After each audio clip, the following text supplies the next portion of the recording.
लेके आएगा आदमी ने, बड़ी मार मारेगा उस सबको, चाउमीन बनवाएगा आदमी यहाँ। ये दादा बुढ़ा गए हैं जी, बन तो आज दादा बिरयानी है। इस साइड से ऑस्ट्रिया वगैरह से हमला करा, इस साइड से ब्रिटेन हमला कर दिया, और सब मिलके जर्मनी को मारे से। हिटलर ने अपनी सेना को खड़ा करके, जो कहा गया था 1 लाख नहीं होगी 7 लाख फौज खड़ा कर दिया। हिटलर ने ग्रेनेड बनाना चालू किया, तो टैंक, पनडुब्बी, पानी वाली जहाज सब बनाया। मिलेगा जर्मनी। ये देश कौन हो गया? जर्मनी। जर्मनी को एक्चुअली में कब्जा करना था रूस पर, लेकिन रूस इतना बड़ा है कि कब्जा करना बड़ा मुश्किल था। तो जर्मनी ने ना गेम खेला, किसके साथ? रूस के साथ। जर्मनी ने कहा कि जब हम पोलैंड पर हमला करेंगे ना, तो तुम चुप रहना, हम पोलैंड को हरा के पोलैंड तुमको दे देंगे, बदले में तुम हमें अनाज दे देना। समझ में आ गया? तो जर्मनी ने किस पर आक्रमण कर दिया? और रूस बदले में क्या दिया? अनाज, भर के अनाज दिया, क्योंकि रूस के पास बहुत बड़ा एरिया, गोदाम में गोदाम, कई ट्रेन गोदाम पहुंचा, 10 साल का अनाज भर लिया अपने यहाँ। कौन? जर्मनी भर लिया यहाँ पर। और रूस से कहा कि अब तुम पोलैंड को ले लो। तो रूस की पूरी सेना आई किसको लेने के लिए? पोलैंड को लेने के लिए। तो जर्मनी हमला कर दिया, हाँ, रूस पे हमला कर दिया, बड़ी मार मारा था रूस को, और रूस पूरी तरह से हार गया था।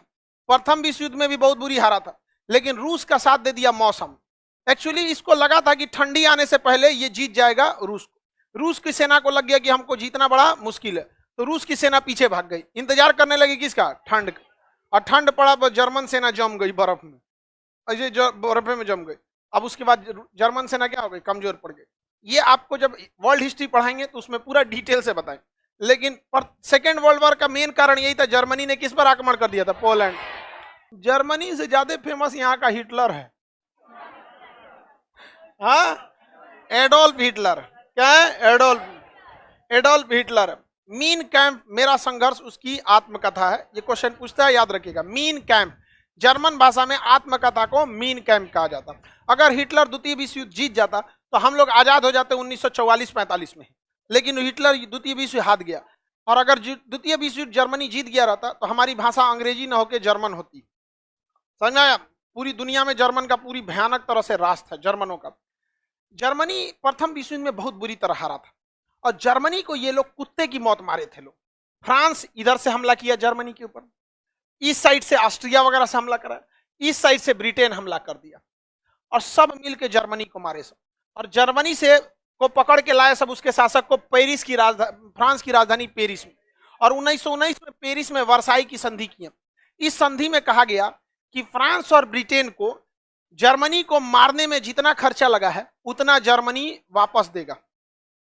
माने जो तुमको जो पीटे हैं ना, उसका पैसा हम लेंगे, हाँ, उसी से लेंगे। जब सरकार आपका घर गिराती है ना, तो आप ही से पैसा लेती है। अगर आप इलीगल घर बना लिए हैं सरकारी जमीन पे, सरकार आएगी ना, अगर तोड़ेगी ना उसको, तो आप ही से पैसा थमा देगी। बिल आप ही में हुआ है, सब आप ही में खर्चा हुआ है। समझ में आ गया कि नहीं आएगा? तो जर्मनी पे खर्चा लगा। बताइए जर्मनी के लोगों को कितना बुरा लगेगा। हिटलर उसमें युद्ध बंदी हो गया, क्योंकि एक यहूदी के घर में छुपा था, कहा था बताना मत, और आके बता दिया, यहूदी आके बता दिया कि इसमें जर्मनी, इसमें छुपा ही जर्मन है। कहा कि चोट्टा तो नहीं निकलतो तो जरा बताई। तो समझ में आ गया कि नहीं आ गया? किसी को कोई दिक्कत? रेलवे वाले में जब कांड हुआ था ना, तो सोच रहा हमको कोनो ने तो साथ नहीं दिया, हम भी कहें कोई बात नहीं, हम भी हिटलर की कहानी पढ़े हैं।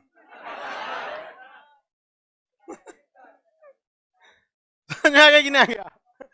अब जो हिटलर जो जब भड़क गया किसके ऊपर? ज्यूस, यहूदियों को इंग्लिश में क्या कहा जाए? ज्यू। कहा कि तोरा हम छोड़ेंगे नहीं, लेकिन क्या कर सकते, युद्ध बंदी था, जेल में था हिटलर, उसके बारूद लग गया था आंख पे, ब्लास्ट हुआ था ना, आंख पे बारूद लग गया, तो उससे कम दिख रहा था।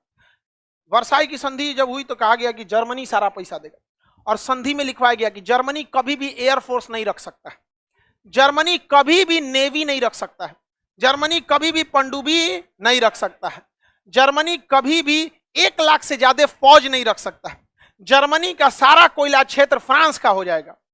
बताइए, यह दूसरी विश्व युद्ध के लिए एक निमंत्रण नहीं था?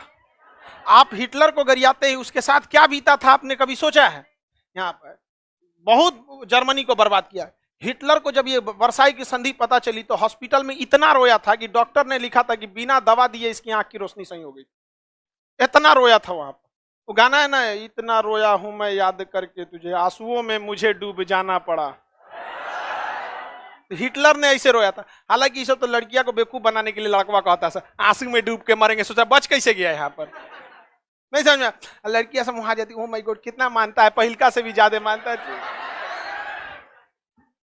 कि नहीं? बताइए ध्यान से, जर्मनी के साथ भेदभाव हुआ था कि नहीं हुआ था? हिटलर निकला जेल से, मीन कैंप वगैरह लिखा, आया सेना में भर्ती हुआ, सेना में योग्यता के दम पर ऊपर गया, और वहां पर जब ऊपर पहुंचा तो वहां पे वाम हिंडनबर्ग जो वहां के प्रेसिडेंट थे, वाम हिंडनबर्ग को साइड किया, उनकी मरवा दिया यही। अरे उनकी एसेसिनेट हुआ था।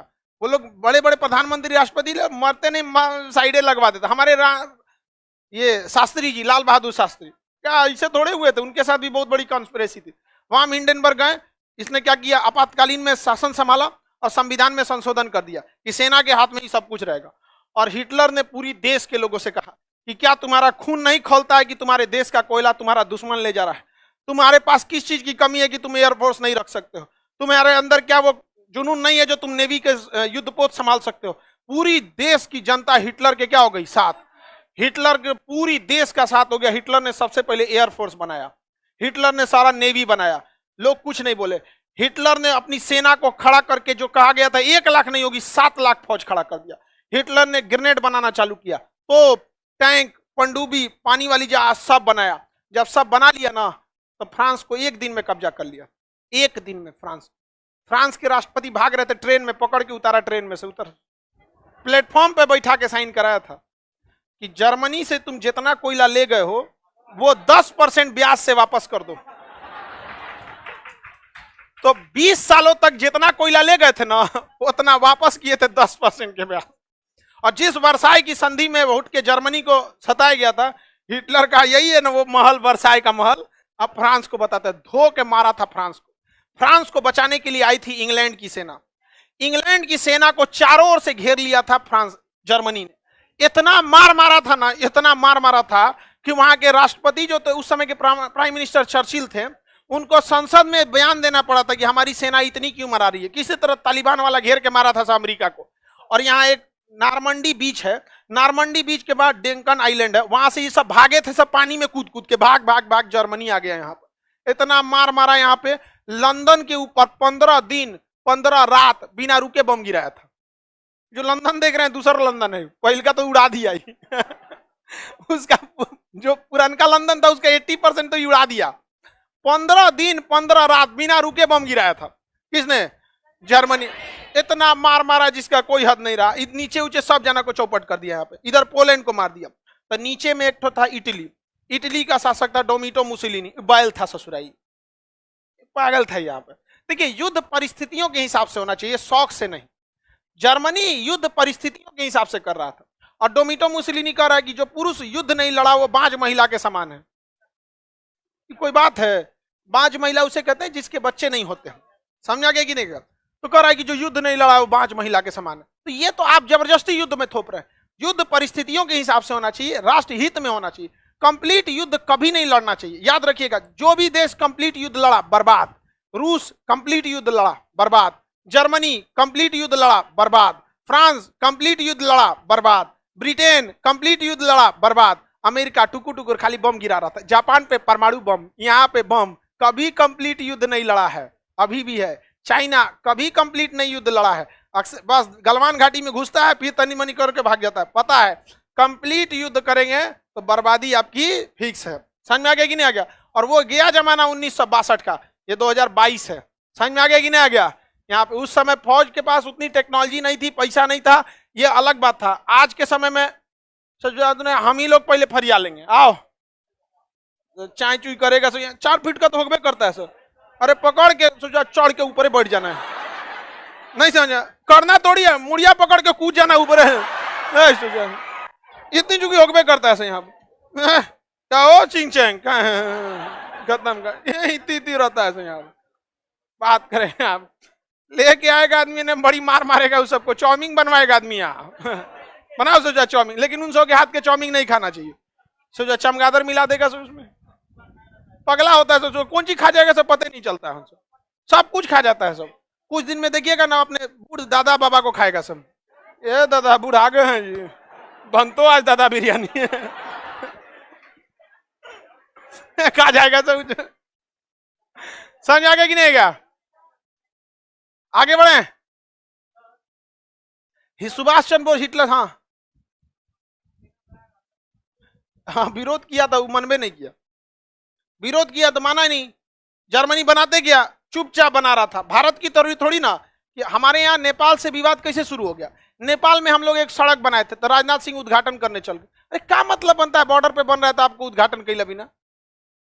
समझ में आ गया कि नहीं? जहां उस चुपचाप बना रहा था, कोई उद्घाटन नहीं, सब बन गया। तब इन लोगों को लगा कि जर्मनी के पास 1500 पायलट है, सब उससे 4000 पायलट रखा था। 3 गुना 4 गुना का अंतर था यहाँ पर। और ब्रिटेन के पास पायलटे नहीं थे सब। ब्रिटेन ने भी कहा हम भी मारेंगे 15 दिन तक बम।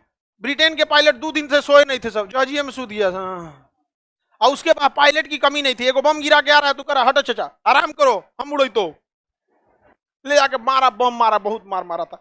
जर्मनी की एक ही देखिए, जब इंसान सक्सेस हो जाता है ना, एक बड़े लेवल पे चला जाता है तो अपनी एक काल्पनिक दुनिया बना लेता है। उसको लगता है दुनिया ऐसी चलेगी, ऐसा नहीं चलेगा। उसको हमेशा बीच में रहना चाहिए। हमको देखिएगा, अगर आप ध्यान से देखेंगे 99% लड़के जो हैं ऑनलाइन है, 1% लड़के ऑफलाइन है। फिर भी हम इसको कभी नहीं छोड़े। जबकि अगर ध्यान से देखेंगे तो कोई खास फर्क नहीं पड़ेगा। इसको इसलिए रहता है ताकि पांव जमीन पे रहे, समझ में, लोगों की समस्याओं को समझ सके। वरना कैमरे में एसी में बैठे रहेंगे स्टूडियो में ना, तो लोगों की समस्याएं नहीं समझ पाएंगे कि गरीबी क्या चीज होता है, कि स्टूडेंट को क्या समस्या रहता है। वरना इसको छोड़ने में कोई बहुत बड़ा चीज तो नहीं जाता है यार, 1% का बात हो जाता है। अब अंदाजा लगा लीजिए आप लोग, 1% सबसे बड़का कोचिंग है। 1% भी सबसे बड़ा कोचिंग है। आगे बढ़ जाए, किसी को कोई दिक्कत नहीं। यूपीएससी वाला ऑनलाइन होगा, हाँ भाई ऑनलाइन वालों को छोड़ कैसे देंगे? हर चीज ऑनलाइन होगा, आपको छोड़ नहीं सकते हम लोग।